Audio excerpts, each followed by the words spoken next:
Go for it. Alright, so I did my topic on sleep deprivation, and before I start my presentation, I'd like to talk to you about 3 interesting facts. So according to Brennan and Gale, 68% of college students say that they have trouble being able to fall asleep because of academics or being stressed out emotionally. 12% of students who don't get enough sleep every night end up falling asleep in class at least 3 times per month. And college students in the United States rank dead last in the amount of sleep that they get on average in a worldwide study that was conducted in 2013. So my thesis is sleep deprivation is a serious medical issue that should not be ignored. Many people suffer from sleep deprivation because they are consumed by work or school or many other things. Throughout this presentation, I'll be discussing the definition of sleep deprivation, signs of sleep deprivation, and what happens to your body. So just to restate that, so the things I'll be discussing throughout this presentation will be definition of sleep deprivation, signs of sleep deprivation, and how it affects your body. So what is sleep deprivation?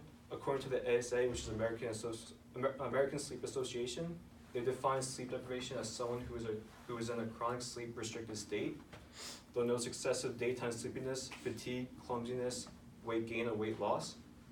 In addition, being sleep deprived, it also affects your brain and cognitive function, which is also memory.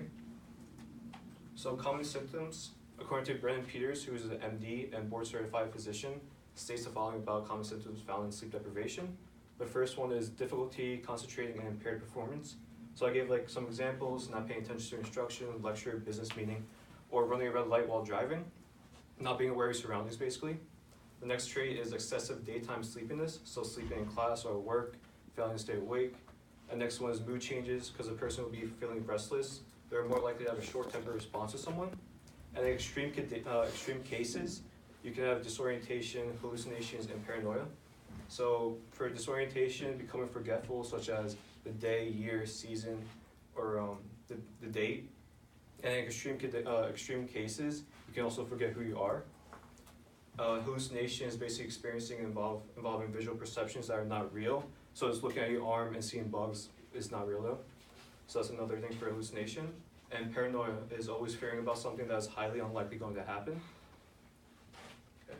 So what happens to the body when you're sleep deprived? According to Deborah Witherspoon, who is a PhD, RN, and CRNA, states the following. The first one is weakened immune system. Too little sleep weakens your immune system defense against viruses like those that cause a common cold and flu. Another trait is high blood pressure. If you sleep less than 5 hours a night, your risk for high blood pressure increases. And the next one is risk for diabetes. Lack of sleep affects your body's release of insulin, a blood sugar lowering hormone. People who do not get enough sleep have a higher blood sugar levels and an increased risk for type 2 diabetes.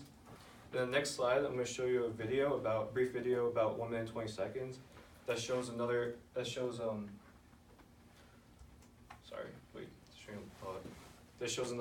sleep deprived that affects your body. Gives a clear animation about it.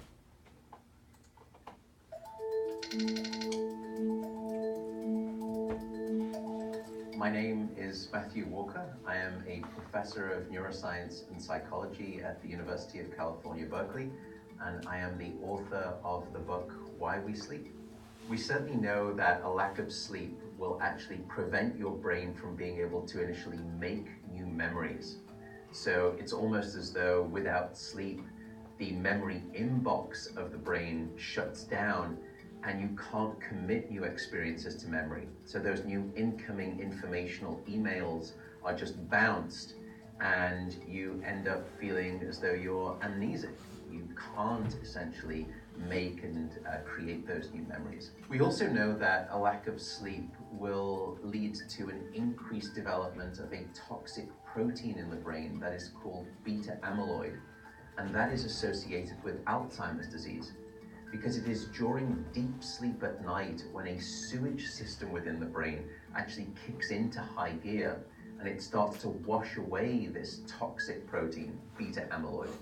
So if you're not getting enough sleep each and every night, more of that Alzheimer's related protein will build up.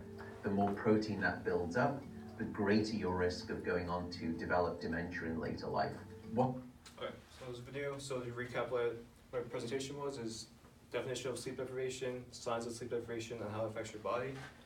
My conclusion, if you're having trouble sleeping, I recommend visiting these websites to get some solutions about treating sleep deprivation.